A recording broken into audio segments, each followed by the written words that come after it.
आप भी चाहते हैं पवन म्यूजिक एंटरटेनमेंट का ऑडियो वीडियो सबसे पहले आप तक पहुंचे, तो मेरे चैनल को सब्सक्राइब करें और साथ में बेल आइकन दबाना ना भूलें। बोला बोला छठी मैया की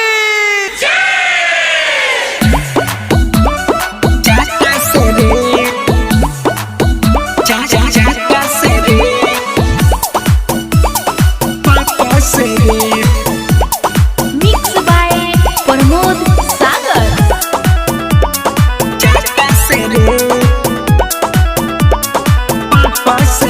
घटिया के मारे ये सटाई सकिए ही से भइल घावाई, सकिए ही से भइल घावाई।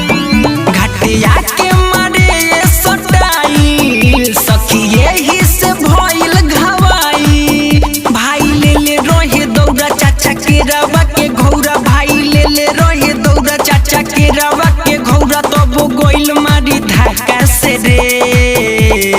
आइल रहे घूमे चारो चाका से रे, यारवा पिटाइल बाटे पापा से रे। घाटे मिले आइल चारो चाका से रे, यारवा पिटाइल बाटे पापा से रे। बड़ी मार मरले वाला चाका से रे, पापा से रे। Music by Abhishek Gupta. पापा से रे, पापा से रे। भीड़ बड़ी रहे सखी पटना के घाटे, चारगो संहतिया के लैल रहे साथे।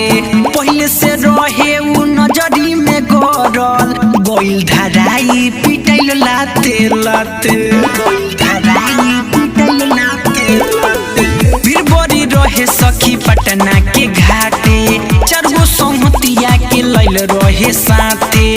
पहले से रहे उ नजरी में गरल, गोइल धराई पिटैल लाते लाते लाते।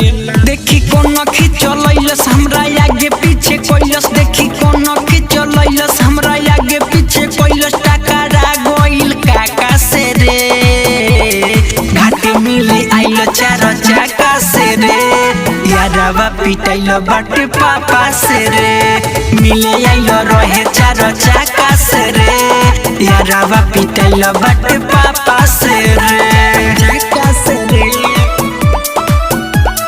पापा से रे। Music by Abhishek Gupta. पापा से रे, पापा से रे। फुनको के उनका के रही समझैले, घाटे ना यही हो मना रही कइले। बात ना मनले हो गुडू गरासी, सखी हो छूट गइल कोइलो बदमाशी, सखी हो छूट गइल कोइलो बदमाशी। फुनको के उनका के रही समझैले, घाटे ना यही हो मना रही कइले। बात ना मनले हो गुडू गरासी, सखी हो छूट गइल कोइलो बदमाशी। सुन राइटर सागर उना कोइले सबर, सुन राइटर सागर उना कोइले सबर। मिले आ गइले ढाका से रे, यारवा आइल चार चाका से रे। घाटे पिटाइल बाटे पापा से रे, मिले आइल रहे चार चाका से रे। घाटे पिटाइल बाटे पापा से रे।